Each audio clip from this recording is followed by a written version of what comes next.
Drew Brees and the Saints bossed the Bucs this season. Why aren't they getting more respect? Do Baker and the Browns have enough to challenge the champs? How far can the Rams go on defense alone? Divisional round questions, divisional round answers. This is your playoff headquarters. This is NFL Total Access.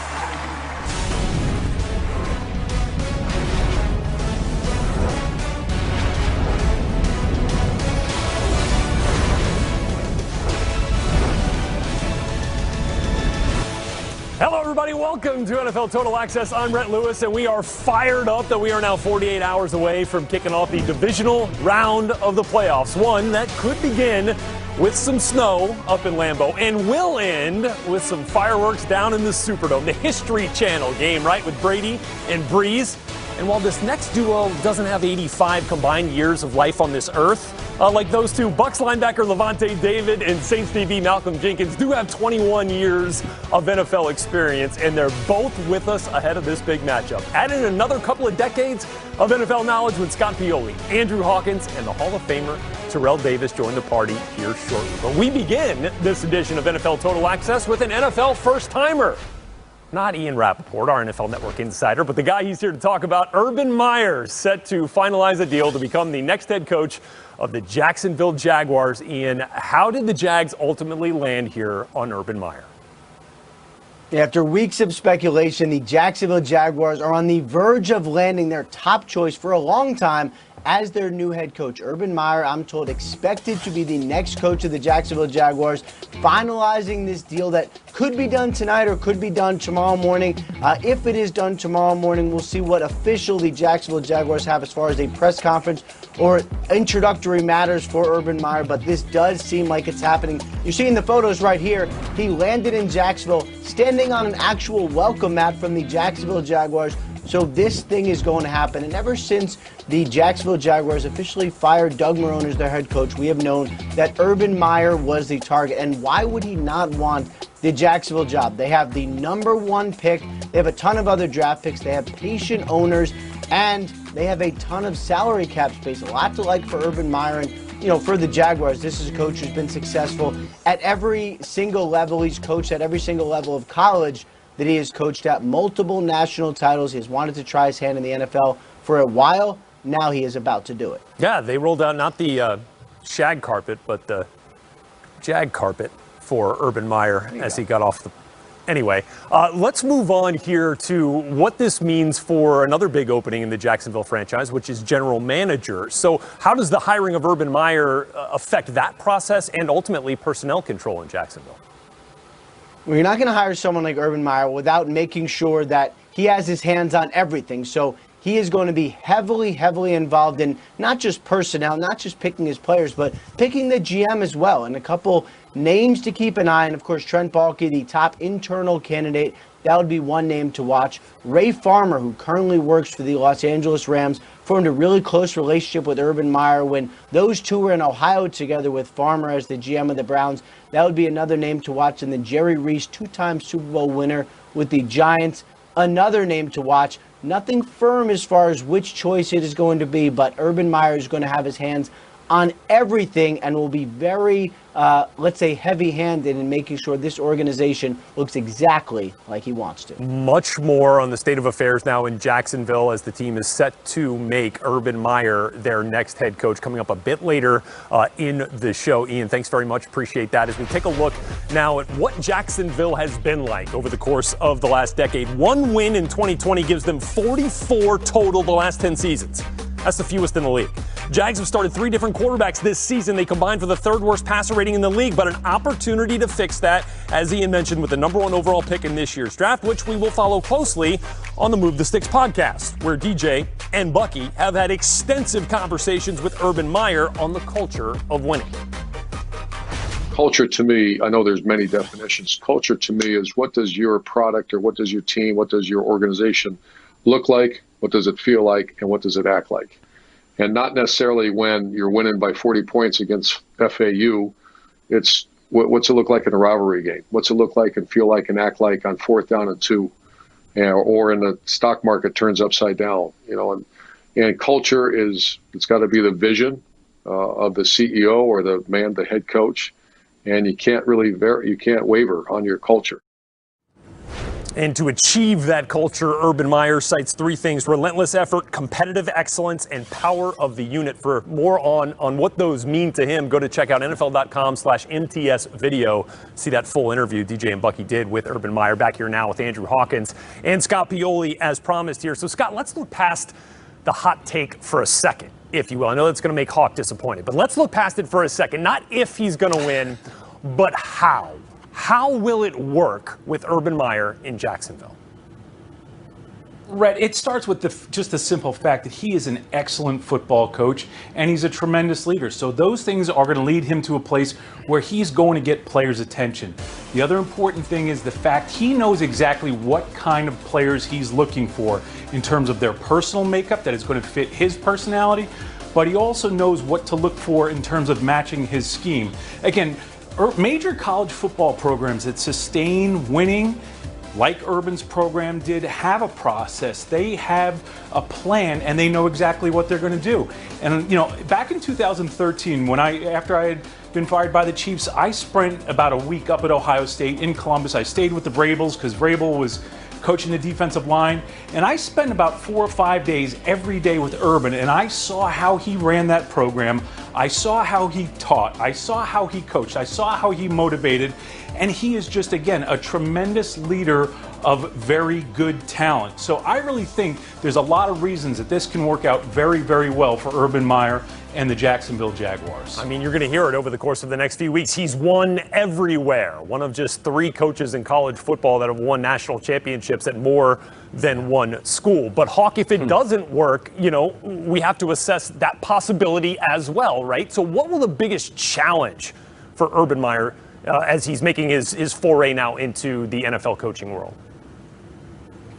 I think his biggest challenge is the same one of every rookie. It's transitioning from college to the pros. Like he's one of the best college football coaches of all times, but as they say, it's not the X's and the O's, it's the Jimmys and the Joes. And he had the ability to recruit some of the best talent around the country and have his pick of the litter. That's not how it works in the NFL. So that's one obstacle. The other obstacle is getting used to an NFL locker room. And a lot of these players are players that, yes, he's coached college guys that have obviously gone on to the NFL, but people change over time. Dealing with my son at 16, I'm sure is going to be different than dealing with him at 8. And these are grown men. And being able to command a room, and as much business-like as he is and as much control as he has over his programs, these aren't impressionable 19 and 20-year-olds. There's guys in this locker room who will make more than him. They will buck back. And how he's able to kind of morph his system and his philosophy to fit the NFL guys will be a telling sign of how he does going forward. So that one of the biggest challenges. One of the biggest questions now moving forward is one we'll have to get to over the next few weeks is, does his background at Ohio State and knowledge of what Justin Fields has meant to that program perhaps mean for maybe the Jags looking that way instead of Trevor Lawrence at number 1? But that, of course, a question for another day. Let's get to another elite quarterback already in the league, now 21 years in the league. Tom Brady, you go back to week 9 in Tampa, he threw 3 picks. The Bucs rushed for a grand total of 8 yards and ultimately fell to the Saints 38-3. Now, this offense has come a long way since, one of the most productive end-of-season stretches of Brady's career, but he is still very aware of what caused them problems in both matchups against the Saints previously this year. So many great players. Their defense is phenomenal. Top 5 defense basically in every category. Great rush, great cover linebackers.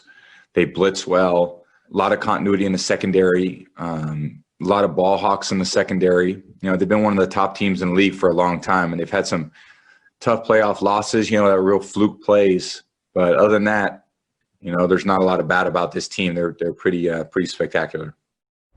Okay, Scott Pioli still here, adding the Hall of Famer Terrell Davis to the discussion now as we look at this third matchup of the season between the Bucs and the Saints. So, Scott, let's look inside this game for the matchups that matter. What is the matchup that you are looking to that's going to define this game?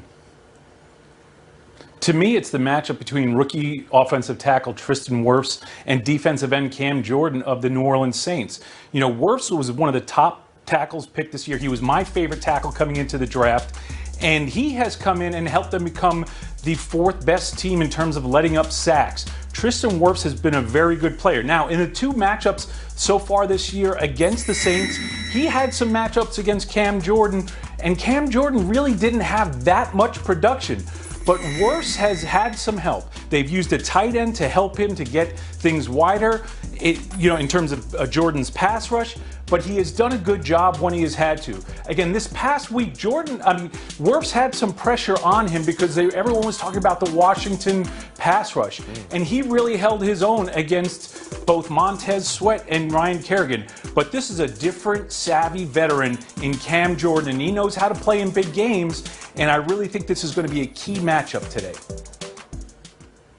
TD, what's your matchup?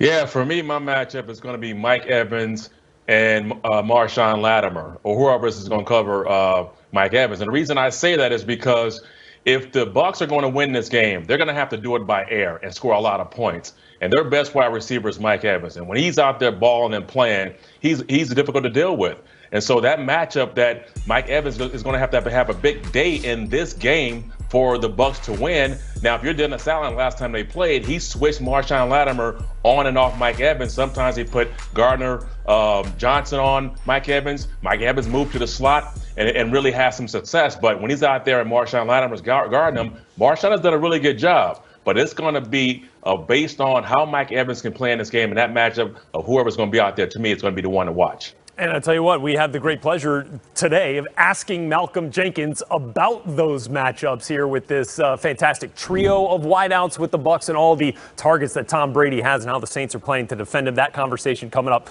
a bit later in the show as we give you a look at some of the notable injuries entering this divisional round of the playoffs. In the game between the Saints and the Bucs, you're looking at a couple there.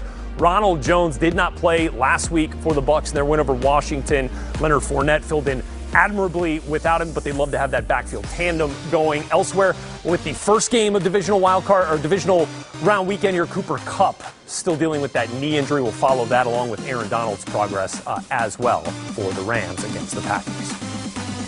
Coming up on NFL Total Access, 2 special guests who will stand on opposite sides of the field in New Orleans. Bucs linebacker Levante David, who faces a major challenge named Drew Brees and Alvin Kamara. Saints defensive back Malcolm Jenkins, who picked off Tom Brady back in Week 9 and hopes to pull off a sweep of his division rival.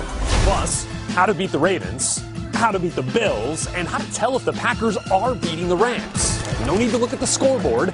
Just look at Aaron Rodgers' jersey. NFL Total Access is just getting started.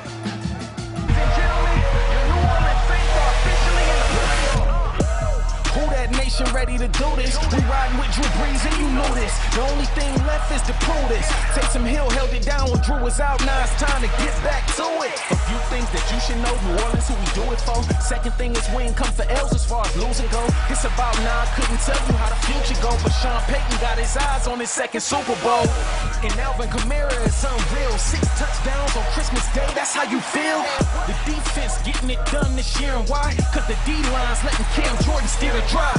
New Orleans, it's time, can't take a day off. Let's power move straight into the playoffs. Who that? And here we go from the New Orleans Saints, the NFC South champs headed into the divisional round of the playoffs. A 2-time Super Bowl champion defensive back for the Saints, Malcolm Jenkins. Malcolm, congratulations on making it to the divisional round again. Thanks for hanging out with us. I appreciate you having me. No, of course, man. And look, let's get right to it, right? It's round 3 for you guys against the Bucs here, but this team, at least to us, feels a little bit different right now than the team that you guys dismantled back in Week 9. In your prep this week, what have you noticed about maybe the biggest change in this offense here the last few weeks for Tampa? Well, honestly, I think the entire year you've seen this team really just improve, and adding AB into the lineup. You see that he's a lot more comfortable. Gronk has come on. Early he didn't really get too many balls. Now they figured out how to get him involved, and he's making plays down the field. And you just see Tom really being clean in the pocket and making plays down the field. And if you look over the last few weeks, they have been close, in the high 300s, close to 400 yards passing, pretty consistently. So I think the offense is balanced enough where they're running the ball, a good amount, but the plays and shots downfield, they're doing a great job of just executing and getting those big plays, getting those matchups that they want. And obviously Tom knows what to do with football. Well, matchups are big, right? And I think we probably get a little bit more caught up in that than maybe you guys do at times. Like, oh, it's going to be Lattimore versus Evans. It'll be, Jenkins versus Godwin or versus AB. How do you look at it when you've got a trio of guys like that? And then you throw Gronk or Scotty Miller in there too.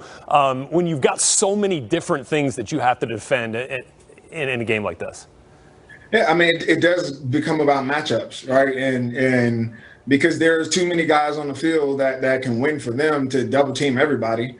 Right. So somebody at the end of the day is going to have to win their one-on-one matchups, whether that's, on the D-line, and that's one of the things that I think has helped us in the past is the play of our D-line, getting after Tom Brady and not having to send, rushers or blitzes, and you can put more resources to coverage. Because they've got, a ton of receivers, tight ends that can really win. But it's going to come down to one-on-one, matchups. That's what it came down to before. In the game before that, we're going to have to win those against a really, really good receiving core, some really solid tight ends, and obviously Tom Brady, who's playing, really, really hot right now. On that note, Malcolm, you're one of the few guys in this league that can say that you've beaten Tom Brady in the biggest game of the season back in Super Bowl 52, right? So, describe for us, though, what it takes to beat a guy with that kind of experience and that kind of success on this stage. Well, it definitely takes discipline, because he's somebody who's seen it all. You're not really going to fool him. So it's not about, who can come up with a new scheme to fool the grades, like who can execute and do the simple things, better. And that's what we did, earlier in this year. That's what's got us to this point. And we really don't plan on changing that. It's just how do we execute the plan that we come in, that we think we have and win those matchups. But you go into an understanding that Tom Brady, one, is going to make plays, and then two, is always in the game. So you got to finish it out. We've seen him, be dominated for a half and then come back and will his team to victory. So we're going to have to play a full game, complete game too. Well, Malcolm Jenkins, we certainly appreciate your time, my man. Good luck to you on Sunday evening. Looking forward to it. I appreciate it. This is the first time ever that we've launched the Fan of the Year contest to celebrate all of you as extraordinary fans. 35,000 submissions we got. What? Yeah, man. Wow, are you serious? Holy crap! Now more than ever, I think we all want to honor you, and we want to thank you for being what we think is the lifeblood of the NFL. And so the NFL launching its inaugural Fan of the Year contest to celebrate our extraordinary fans. And look at your three finalists revealed here. Ian Big E Berger from the Dolphins. So cool, he can wear his sunglasses at night. Mama Blue repping the Seahawks. Love that. And Brandon Galloway feeling it for his Titans. Big round of applause for those guys. They will join us in Tampa for Super Bowl 55, but only one will be named the NFL Fan of the Year at NFL Honors. Well, among the remaining 8 teams, the Cleveland Browns may have the best story. So much joy, so much relief after an agonizing, sometimes embarrassing playoff drought. And it's a story that could become legend if they get past the chance. Can they do it? Sure. How they can do it is next. Total Access, where Urban Meyer currently is in Jacksonville meeting with the Jaguars about the head coaching vacancy, expected to finalize a deal to become the next head coach of the Jacksonville Jaguars soon. Winner of 3 national titles on the college level, this would be his first NFL job. All right, let's look at some of the players who have found success on the NFL level, having played for Urban Meyer. The list is long and plentiful. You got Joey Bosa there with the LA Chargers. His brother Nick Bosa, of course, as well, those 2 edge rushers. You go all the way back to Alex Smith, the 03-04 season, coming as the #1 pick when Urban Meyer coached him at the University of Utah. And now let's get back to Daniel Jeremiah and Bucky Brooks, who had a chance to talk to Urban Meyer a few months ago about what his coaching philosophy is and what he would bring to a new team. Coaching to me is getting people to do the unthinkables, the hard. A guy that can teach a guy how to throw a corner route or catch a touchdown pass, that, Donald Duck can do that. Can you teach the toughness and demand the toughness? To me, that's a great coach. And that's got to be a part of your culture, because the game will I got news. I don't mean to disappoint some of these people that think that throwing the ball is the only way to win. I see some of the hires in the NFL, and I see some of the, to me, it's almost a disrespect to the game of football. Football is about love, it's about toughness, and it's about team. Well, Kevin Stefanski loves the way his team played on Wild Card Weekend, getting that first playoff win. He returned to the Browns facility today for the first time since testing positive for COVID-19. Reflecting on his time isolating while battling the virus, he said the walls were closing in on him at times, although he and his team continue to welcome the challenges this unique season brings. I hope we take all of these experiences and these learnings and make us better for it. And I really say that going back all the way to the spring. I mean, things have not been normal for us or any team out there, or really, frankly, any person out there. So I hope we're learning from them and getting better from all these experiences. The way we play and the brand of football we play, we've shown throughout this season. And regardless of the coach that's out there, regardless of the player that's out there, that won't change. All right, back here now with Andrew Hawkins and Terrell Davis. And Hawk, we were sitting here on this very show a week ago today talking about what lied ahead for the Browns here in this first playoff game in a couple of decades, right? So now that they've gotten over that hump, they got the win, came against the Steelers. What's the mood among Browns players and coaches and within that organization right now? They're all thinking, why not us, right? They got over that hump last week, and I hope people realize how big of a hump that was for this Cleveland organization and these players to beat the Pittsburgh Steelers, a Steelers team that was 11-0, and they were at full strength. So now the players really, truly feel optimistic about their chances going against the Kansas City Chiefs. We talked earlier about the Jaguars and hiring Urban Meyer and trying to change a culture. And I think we're seeing a living example of that in Cleveland with the players they have now, with Jarvis Landry, with Myles Garrett, Joel Bitonio, Nick Chubb, Kareem Hunt, Denzel Ward. These are players that always feel like they have a chance to win. They understand the talent that they have, and they can roll with the punches and fill in the gaps wherever necessary for this team. So they absolutely feel optimistic, and this week they understand that nobody's giving them a chance, and I'm hoping that it means they'll play that much more loose, and we'll see another great performance by this Cleveland organization. So it's a familiar feeling for Browns fans. Doubted again, underdogs again, going up against the defending Super Bowl champions. Hawk, so how do they go into this game and actually pull off a win? What is the most important thing that they have to do to make that happen? They have to establish the run, and I know that's so cliche, and everybody says that it's the key to winning every game. But here with Cleveland, other teams have tried to keep away from Pat Mahomes, keep him off the field, beat clock, and they can't do it. The reason why the Browns can is they have the best backfield in the National Football League. They have the best offensive line in the National Football League, and definitely left in these playoffs. And lastly, the Chiefs are 31 against the run. This is a perfect matchup for them. They have the ability and opportunity to impose their will and keep the best football player in professional football, and Patrick Mahomes, off the field as long as possible. Well, the team they're playing has a unique opportunity, one that has been few and far between in the annals of NFL history as we look at back-to-back Super Bowl champions. You go back, all the way, you can talk about the Packers, right? We can talk about the Chiefs. We're talking about the Chiefs here, but trying to do something that the Broncos did, that the Cowboys did, that the Niners did in the late 80s. And, of course, the Patriots, the last team to do it, 03, 04. But, TD, you were a part of that Broncos dynasty there in the late 90s. What does it mean to repeat? How do you do it? And what's standing in the Chiefs' way here? It's extremely difficult to do. It means a lot. As a matter of fact, I remember the Patriots going for 2-2. No disrespect, Scott Pioli, but I didn't want them to win the back-to-back because we wanted to keep that, that back-to-back thing going so we could be the only team that said that in the last 20 years. However, the challenge for the Chiefs is plenty. But the one thing that I'm looking at that is their major challenge right now is the fact that they start their game super slow. And they have this idea that they can just flip a switch when they want to. And we've seen this at the end of the season. And we've seen this all the way going back to last year's postseason when they were down by 10 points in all 3 playoff games, that they finally find a way to wake up and then come back and beat you.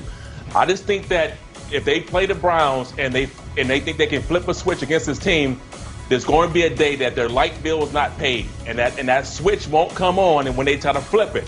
So for me, the Chiefs have to get out to a fast start, get their confidence back. Even though people say, why do they need confidence? They need to prove to themselves that they can go, wire to wire and be a high-flying team. If they do that, they're going to be okay. But my concern is that they tend to wait and then flip a switch. Yeah, I mean, there's a reason it hasn't been done in almost 2 decades, right? Patriots last ones to do it 03, 04. TD knows what it takes right there with his time as a Denver Bronco. All right, looking at what the road to the Super Bowl looks like this weekend. It'll start with the Packers joining the playoff party after getting the bye week last week, taking on the Rams. The coaching tree there with Sean McVay and Matt LaFleur. And then we'll see the 2018 QB class on display. Lamar Jackson and the Ravens and Josh Allen in the Bills. And, of course, we mentioned the Browns and the Chiefs. And how about round 3? Bucs and Saints. That's how we finish on Divisional Weekend. Hey, streaming tomorrow is the latest episode of Total Access, the Locker Room podcast. New episodes dropping every Wednesday and Friday on Apple,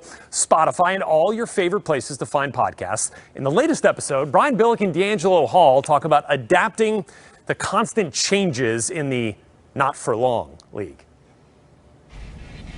This week on Total Access, the Locker Room.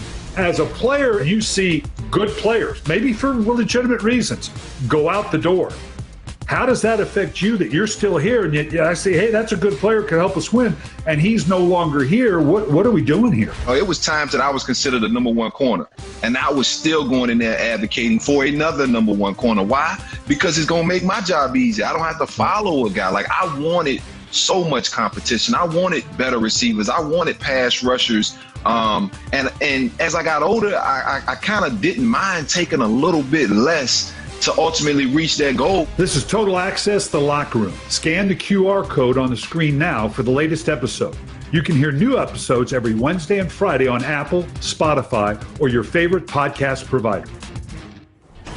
NFL Total Access is your official NFL playoff headquarters. Friday, it's your official divisional round playoff guide. We've got game picks, score predictions, stat projections, and upset alerts. All week we've talked about what could happen. Friday, we'll tell you what will happen. But first, why the top seed Green Bay Packers are in trouble.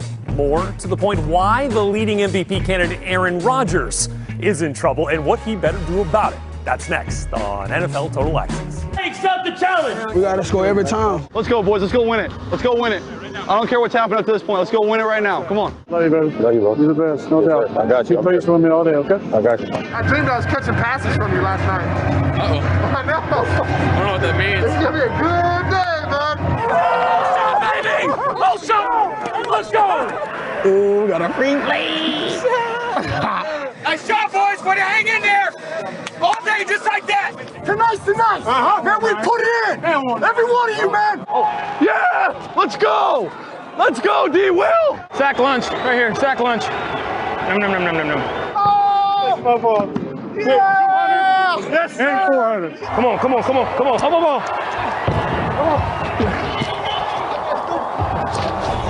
A glimpse of the divisional round quarterbacks that you will see in less than 48 hours as we welcome Scott Pioli, Terrell Davis back here. Let's take a look at a couple of the quarterbacks in this matchup here. You got Jared Goff and the Rams that we are expecting to see go up against Aaron Rodgers and the Packers. And here, Terrell Davis, as you look at the Rams, what is the key for them to go in there or rather for the Packers to go in there and knock off the Rams at home at Lambeau?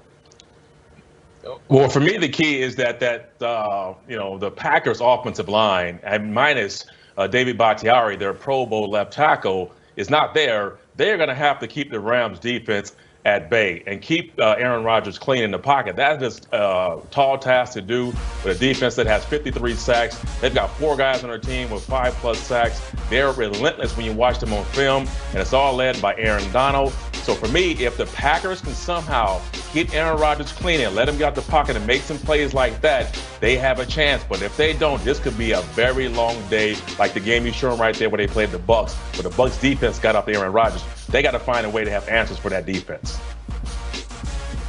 TD, I couldn't agree with you more, but that is a tall order for the Packers offensive line.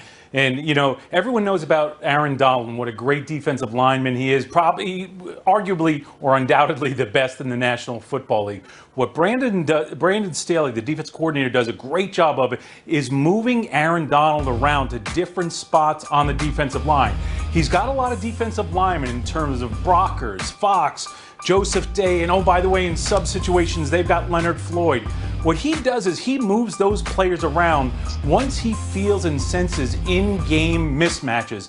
And Brandon Staley does a tremendous job of keeping the players fresh, rotating them, but also, again, knowing where the mismatches are, and that makes it, and is going to make it even more difficult for the Packers' offensive line. Like I said, a really tall task. Yep, the Rams have done a fantastic job creating pressure in Brandon Staley's first year as the defensive coordinator.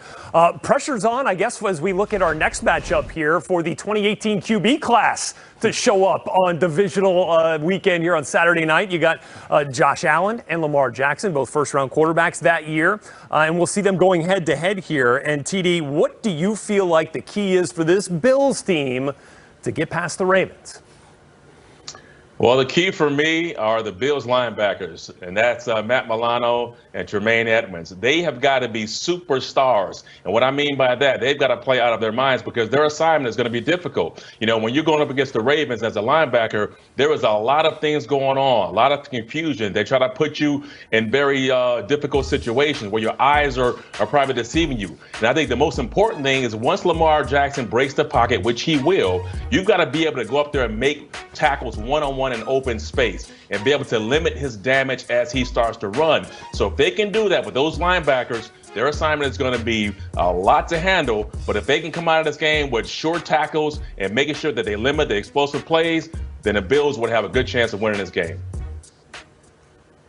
TD, I agree with you 100%. That's what they've got to do.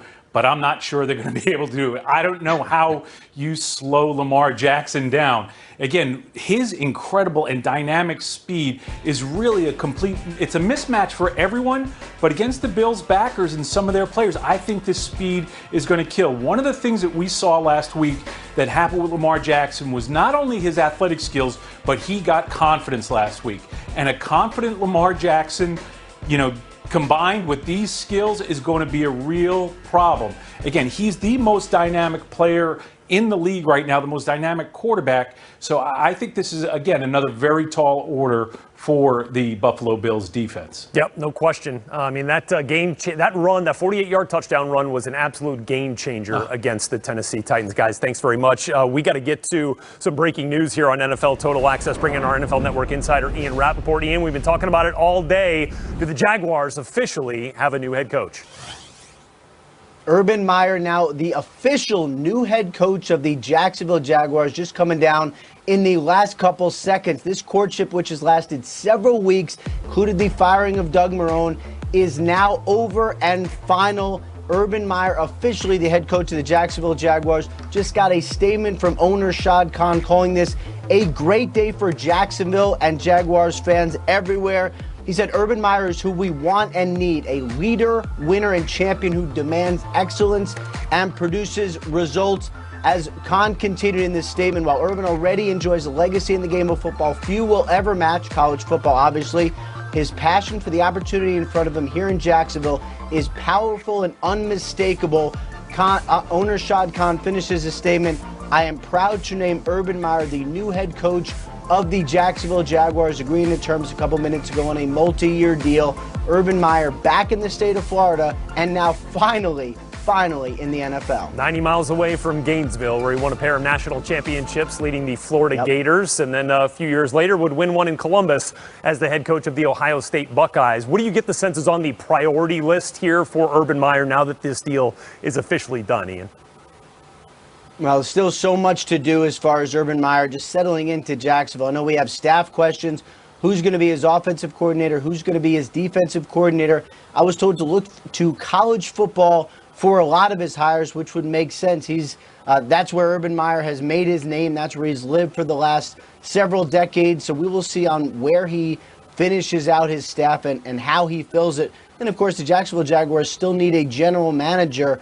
That expected to be someone with Urban Meyer's fingerprints all over it. Some names we've mentioned. Trent Baalke, the current interim GM for the Jacksonville Jaguars. He is someone who will get consideration. Ray Farmer, who got to know Urban Meyer pretty closely when the two were in Ohio. That would be another possibility. Jerry Reese, the two-time Super Bowl winning GM of the New York Giants. He is another one to consider. A lot to get to, but the most important piece of this just was official and finalized by the Jaguars. Urban Meyer, the next head coach of the Jacksonville Jaguars. Ian Rappaport giving us the news. Thanks very much, Ian. Appreciate that.